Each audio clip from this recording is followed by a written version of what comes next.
Olá pessoal, sejam novamente bem-vindos ao Triste Channel News. No vídeo de hoje eu quero tentar responder a uma polêmica da internet dos últimos dias. Eu vou colocar a descrição aqui na descrição desse vídeo o link de uma publicação do dia 5 desse mês no site do jornal O Povo, cujo título diz o seguinte: estudo sugere que não há mulher heterossexual. Assim como boa parte das pessoas que leram isso aí, eu achei muito curioso e quis ir atrás para ver se procedia essa divulgação, né? Eles dizem aqui que o artigo foi publicado no Journal Personality and Social Psychology, não colocam referência completa para poder achar com facilidade, mas ainda bem que eles colocam o nome do autor principal. Então eu fui atrás do autor principal, achei realmente esse trabalho que foi publicado na última edição desse periódico e li ele na íntegra. O que eu posso dizer para vocês é que esse texto ele não está alinhado com os resultados do trabalho em si. Ainda que ele coloque uma citação do autor, do pesquisador, que defenda que mulheres que se identificam como heterossexual, como se trata de desejo, elas são bi ou gay, né? Eu acredito até que ele possa até ter falado isso na imprensa, alguma coisa assim, mas a gente sempre tem que entender que o cientista é um ser humano, como qualquer outro, sujeito a vieses, sujeito a interpretações próprias sobre os resultados que ele mesmo chegou.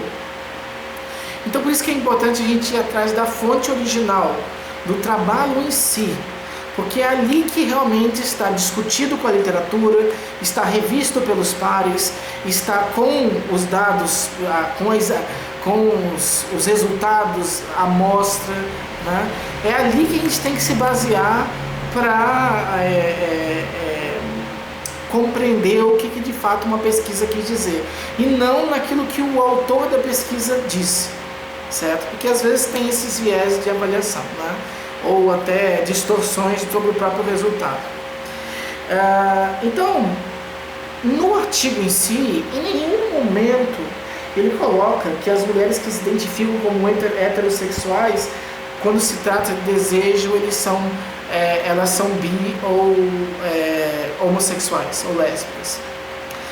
O que ele demonstra é que a resposta fisiológica, e eles avaliaram principalmente reflexo, dilatação pupilar e excitação vaginal em resposta a vídeos pornográficos, a vídeos eróticos. A resposta fisiológica feminina ela é diferente da masculina. Em quais aspectos? Bom, vamos recapitular um pouco. Primeiro, existem vários trabalhos já demonstrando o padrão de ativação cerebral de homens e mulheres em resposta a vídeos pornográficos, a vídeos eróticos. Sim, né, existem pesquisas nesse sentido. As pessoas colocam o sujeito dentro da máquina de ressonância magnética, que permite registrar em tempo real como é que o cérebro responde àquele determinado estímulo, e mostra na telinha lá um vídeo pornográfico e vê como é que o cérebro está reagindo. Enfim. O que eles verificaram, né, a grande maioria dessas pesquisas demonstrou, é que no caso dos homens existe uma ativação mais intensa, um padrão de ativação cerebral mais intenso, principalmente em circuitos de recompensa, enfim, quando eles estão, aqueles que são heterossexuais, quando eles estão assistindo a vídeos eróticos de mulheres. Tá? Em relação a quando eles são entre os homens. Quando eles são gays, esse padrão de resposta neurofisiológica, ele é mais intenso quando vem vídeos de outros homens. Ou seja, o padrão de resposta do homem, ele tende a selecionar realmente um alvo, ou um estímulo específico. Gays vão responder mais intensamente a vídeos de outros homens, em relação a vídeos de mulheres, e heterossexuais vão responder mais intensamente a vídeos de mulheres em relação ao de homens. Okay? Esse é o padrão masculino de resposta a estímulos eróticos. Quando se analisa a resposta neurofisiológica feminina, tem vê-se que as mulheres heterossexuais, elas respondem de uma maneira mais semelhante tanto ao vídeo de outras mulheres quanto ao vídeo de outros homens. Só que diferente do caso dos homens, em que o padrão de resposta deles prediz a orientação sexual, ou seja, os homens heterossexuais respondem a vídeos de mulheres mais intensamente, enquanto que os homens gays respondem a vídeos de homens mais intensamente. No caso das mulheres, essa relação não existe. Ou seja, a mulher ela pode ser heterossexual e, independente disso, ela vai responder aos dois estímulos de uma maneira quase semelhante. Quando se analisa a resposta das mulheres homossexuais, ou seja, das lésbicas, percebe-se que existe um padrão mais masculino de ativação. Ou seja, no caso das lésbicas, elas respondem mais intensamente a imagens ou a vídeos de outras mulheres, em resposta a imagens ou vídeos eróticos de homens. Certo? Então, pois muito bem. Então essa foi a conclusão que eles começam, essa foi a argumentação do início do trabalho, da introdução do trabalho, e esse foi basicamente o resultado dessa pesquisa em si. Ou seja, ela mostrou que no caso das lésbicas ocorre uma maior dilatação pupilar e uma maior excitação vaginal quando elas assistem a imagens eróticas de outras mulheres em relação a imagens eróticas de outros homens. Um padrão que é muito semelhante àquele que acontece nos homens. Tá? Um outro dado que eles queriam tentar, um outro aspecto, na verdade, que eles queriam tentar colocar nessa equação para complexificar, para tornar mais complexo ainda, era o aspecto da feminilidade e da masculinidade, ou seja, a preferência por determinados hobbies, por determinadas profissões, por determinada vestimenta. Tá? Existe um consenso social de como os homens devem se vestir, de como as mulheres devem se vestir, de como o jeito de caminhar, o jeito de falar, o jeito de uma série de coisas. Né? Alguns desses comportamentos podem até ter maior, outros menor influência cultural. Né? Na verdade, alguns deles são mesmo reflexos do comportamento que vão se estabelecendo como cultural, mas na verdade é um reflexo do comportamento inato das pessoas. Mas enfim, isso é uma outra discussão. E boa parte desses comportamentos, desses trejeitos masculinos ou femininos, podem de alguma forma predizer a orientação sexual daquela pessoa e muitas vezes estão presentes ainda na infância. Certo?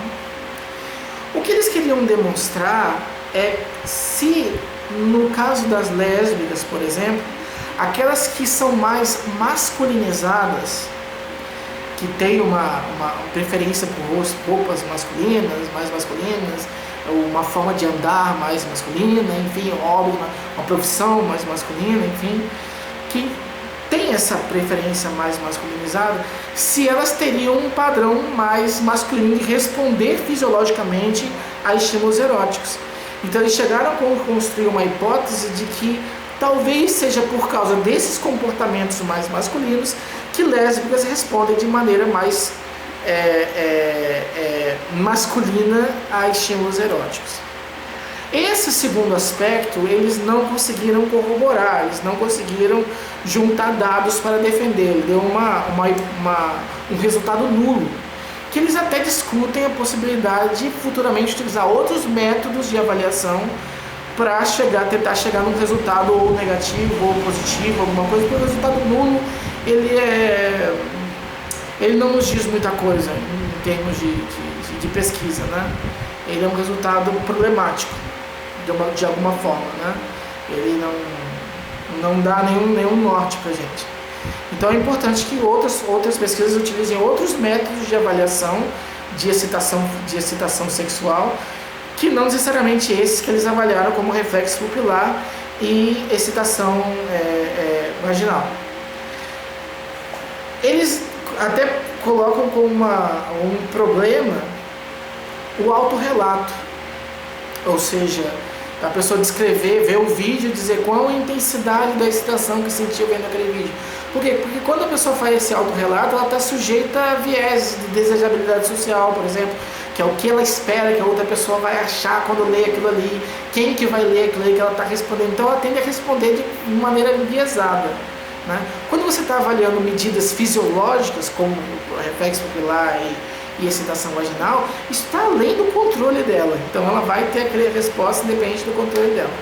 Então são medidas mais autênticas, principalmente quando você está falando de interesse sexual ou de resposta sexual. Né?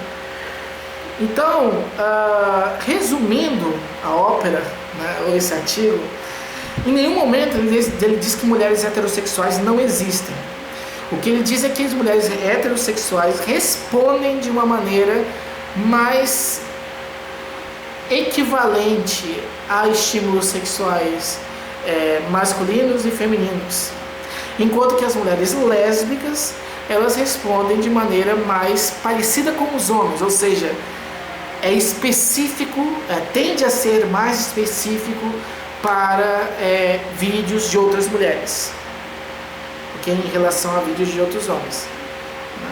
Mas, lembrando, no caso masculino, existe uma relação entre essa intensidade de ativação cerebral ou de resposta fisiológica como um todo e a orientação sexual. No caso das mulheres, essa relação não está presente, ou seja, não existe e não é influenciada também por comportamentos ou atitudes não sexuais, do tipo preferência por roupa, por trejeitos, por uma série de coisas. Tá? Então, o artigo, o trabalho em si, ele disse isso. Ele não disse que não existem mulheres heterossexuais, não disse que todas as mulheres são bi ou são lésbicas, não diz nada disso. Tá? Diz que homens e mulheres respondem de maneira diferente a estímulos sexuais. Ok? Então, era isso. Eu espero que eu tenha conseguido responder a essa questão nesse vídeo aqui. Lembrando que eu tenho, em parceria com Samara, eu tenho um outro canal de divulgação científica no YouTube, que é o The Psychological Zone. Nós acabamos de colocar, em comemoração ao Halloween, nós acabamos de colocar um outro vídeo, né, no canal. Então gostaria também que vocês acessassem lá, assistissem ao vídeo do Halloween e aguardassem nos próximos vídeos, nos próximos dias, que vamos colocar a continuação do especial sobre Harry Potter, tá? Que tá bem bacana, diria até que tá ainda melhor do que o primeiro episódio, que ele ficou muito focado na parte neurofisiológica em si, que é super importante, mas agora a gente vai ver os aspectos mais práticos, propriamente dito, né? Ou seja, o que a identificação com as casas de Hogwarts diz sobre a nossa personalidade e como que a leitura de Harry Potter pode melhorar o comportamento social das pessoas, enfim. Então vale muito a pena vocês se inscreverem no canal Psychological Zone, assistirem ao vídeo Halloween, assistir ao primeiro vídeo do Harry Potter, enfim, assistam os vídeos que tem lá e acompanhem também esse outro canal. Ele está em inglês, mas ele está com legenda em português. Legenda nós mesmos fizemos, então não tem nenhuma discrepância do que está sendo falado com o que está sendo escrito, está bem alinhado. Então é só ativar a legenda caso não ative automaticamente, ok? Era isso. Qualquer dúvida vocês podem colocar aqui nos comentários. E até o próximo vídeo aqui no Nutrition News. Valeu!